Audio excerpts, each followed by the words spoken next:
Hello and welcome to South Asia Chart, the podcast brought to you by the Institute of South Asian Studies at the National University of Singapore. I'm your host, Dr. Chulanee Attanayake, Research Fellow at ISAS. Sri Lanka's current economic meltdown has taken a turn to a political crisis. Soaring inflation and shortage in essentials took the citizens to street in protest. Country is seeking its 17th IMF bailout loan, and there are calls for major reorientation in Sri Lanka's economic policies.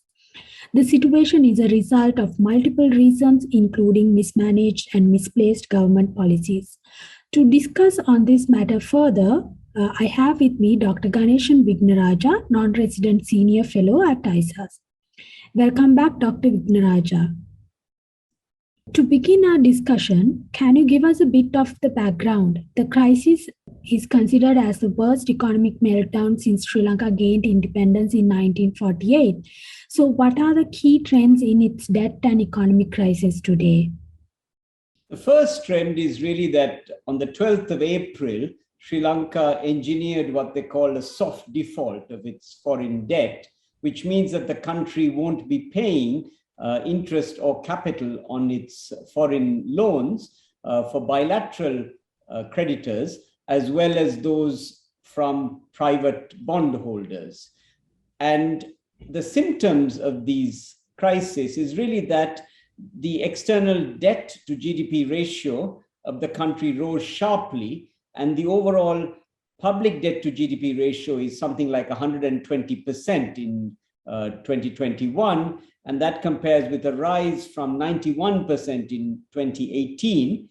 And at the end of March 2020, Sri Lanka owed about $6 billion in external debt service payments against dwindling foreign reserves of $1.9 billion.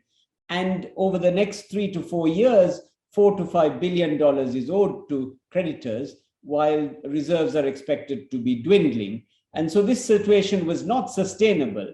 Now, the fallout of all of this also involves a significant rise in poverty.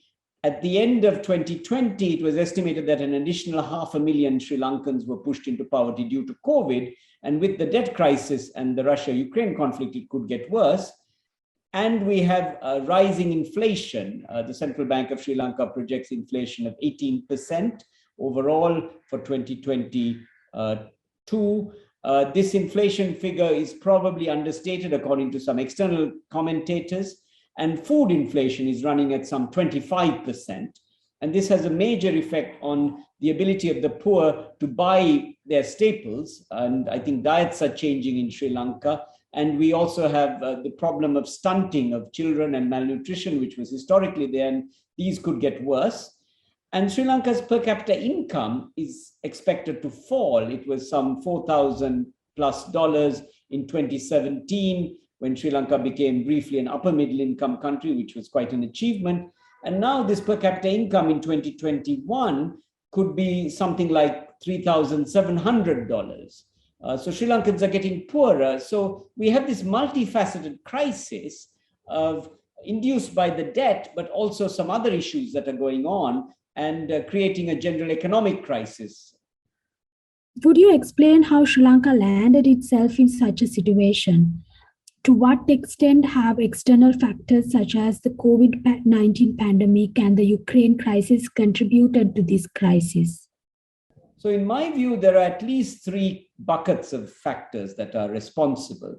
The first is you start this period with a weak economy.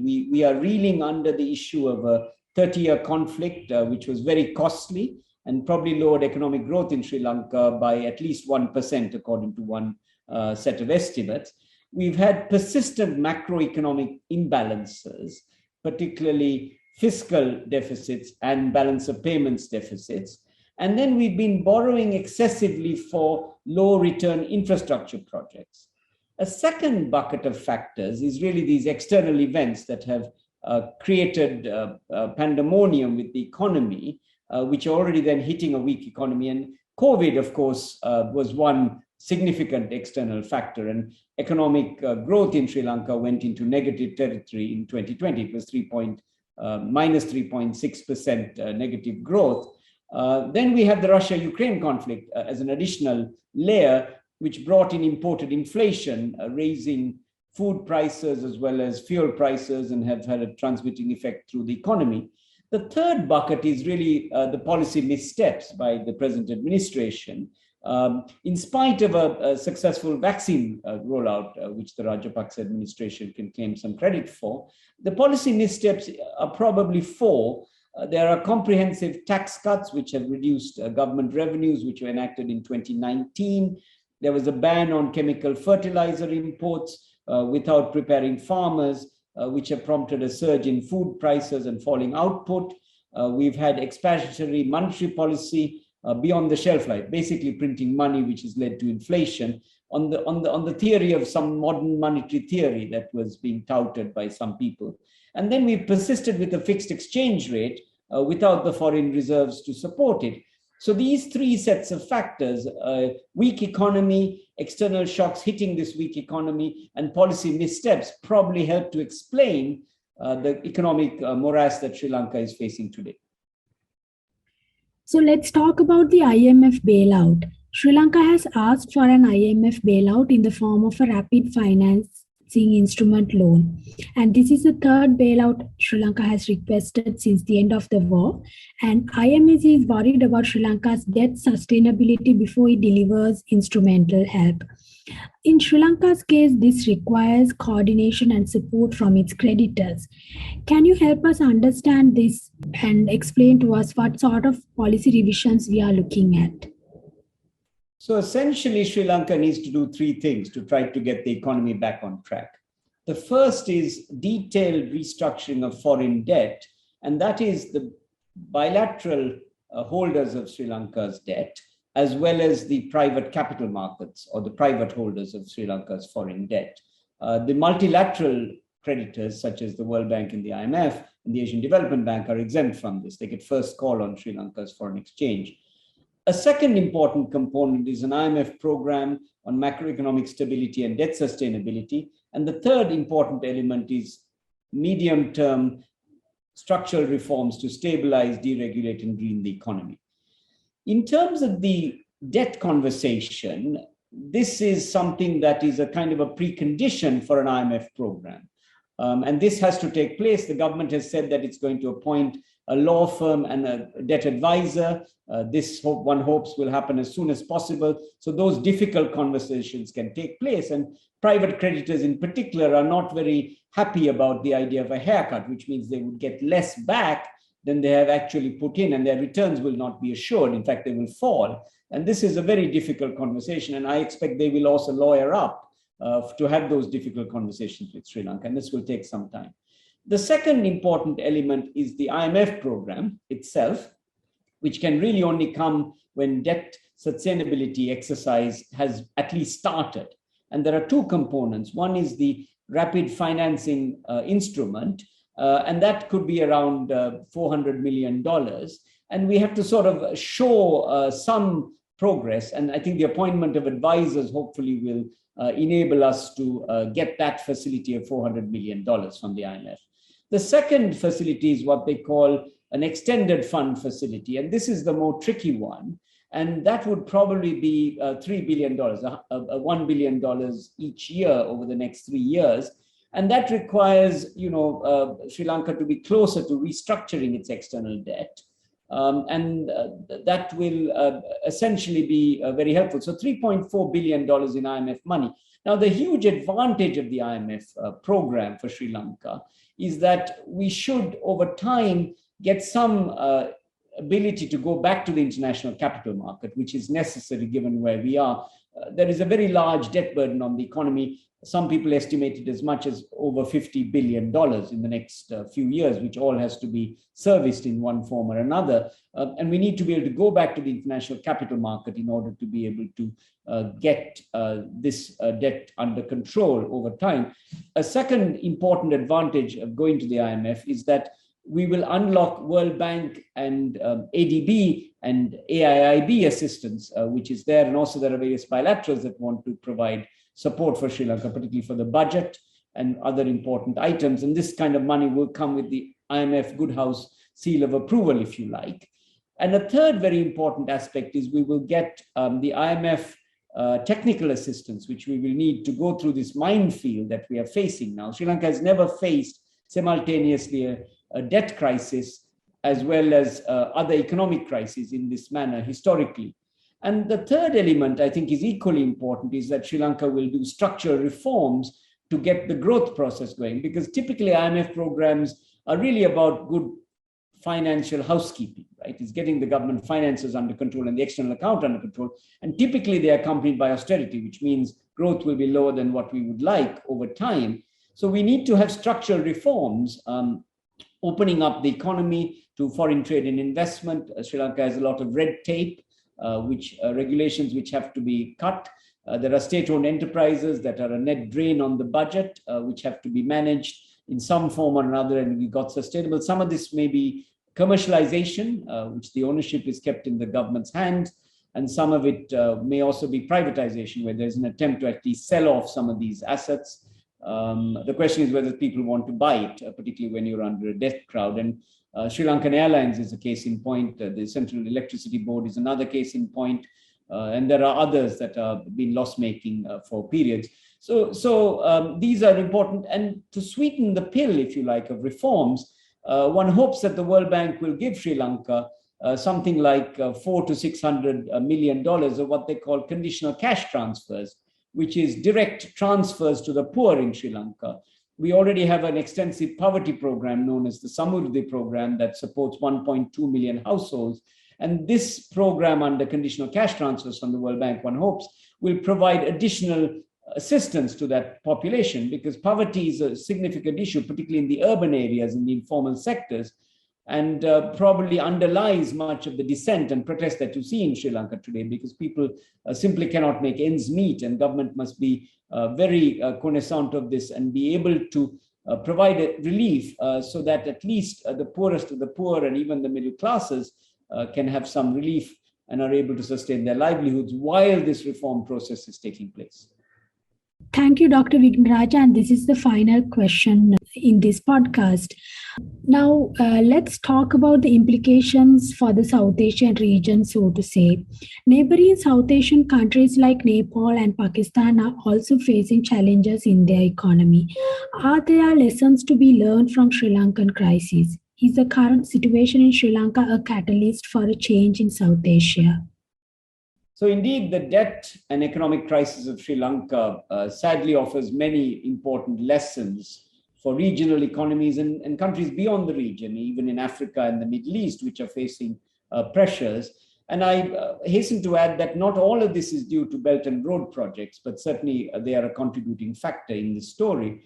And there are several lessons that come out of the Sri Lankan case. The first is there are benefits of going to the IMF early. Sri Lanka delayed for some 18 months, talking about what they call homegrown economic solutions, which was basically printing money, shutting the economy off to imports, seeking bilateral credit from friendly countries such as China and India, and generally trying to manage the exchange rate. And this combination of policies was probably all right for the short term. It's probably some of the things that you might do to keep an economy from falling off the cliff. But if you keep them in place for the long run, or even indeed beyond a month or two, will start generating significant issues, which is kind of the situation we're in after 18 months in Sri Lanka. A second very important lesson is the need for safety nets to mitigate the impact of crises like Sri Lanka has at present on the poor and the vulnerable, and as well as sort of help to stem political instability. And these are the conditional cash transfers that I talked about, which should be administered by the World Bank directly to the poor, and also provide food aid, which is also necessary. And I think there should be a rationing system in Sri Lanka reintroduced for essential food items, where everybody gets a fair share of something that they can eat and something they can put into their vehicles, particularly the people who drive the tuks and so on. And I think this kind of rationing card system should be introduced as soon as possible. A third very important lesson is the need to have effective management capabilities for a crisis. Now, Sri Lanka floundered at the beginning of this crisis by appointing multiple task forces and committees, which were large and had high-level political leadership attached to them. But they were not very practical tools. They were inflexible to come and deal with a crisis situation. And now, finally, we are down to having three important advisors who are helping Sri Lanka navigate this crisis, very eminent economists. But this should have been arrived right at the beginning rather than these very unwieldy task forces. And related to that is the very important issue of having an independent central bank so that inflation targeting can be done. And this independent central bank really should have been there as a cornerstone of macroeconomic stability in Sri Lanka.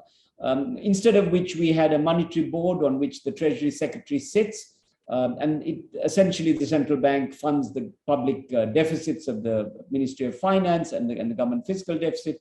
This is really done through money printing and other required means. And this has proved to be very, very difficult for Sri Lanka. In the previous case, the central bank governor was a politician. He had ministerial rank, and he behaved like a politician rather than as an independent central bank governor, which is what we sorely needed. And the central bank governor in such a situation should be calling wolf when there is actually a problem in the economy, and shouting from the rooftops, as one would expect the monetary board to be doing so. But sadly, this was not there. And I think the independence should be encouraged. I think we should have a monetary board with a couple of officials from the central bank, the governor and a deputy governor, and 3 or 4 independent advisors appointed to the central bank, so that the majority would be an independent group. And this is the kind of model that the Federal Reserve in the United States or the Bank of England has when they make important monetary policy decisions. The very last issue, which I think is terribly important from Sri Lanka, is to have honest public communication to avoid the spread of misinformation. And, the Ministry of Media and Information here did not, call the red light when it was coming into a crisis situation in Sri Lanka and prepare the population for the misery that everyone is seeing, from the power cuts through to rising food inflation, through to other issues that have been there. And likewise, people then went to social media to get their information. And the problem with that is that there's variable quality information on social media, a lot of misinformation. So while social media is a good thing and has been a check on government here and in the region, it would be much better if government were honest. Now, the new finance minister has said he will be honest, and thus far he has been. And I think that's a very important lesson. So these important policy lessons are critical for Sri Lanka and others in the region to come out of this crisis. Thank you, Dr. Wignaraja, for a very insightful discussion and helping our listeners understand Sri Lanka's crisis better. With that, we have come to an end of today's episode. You were listening to South Asia Chart. To learn more about our work, visit us at isas.nus.edu.sg. We are also on social media. You can join us on Twitter, LinkedIn, Facebook, and Instagram. Thank you.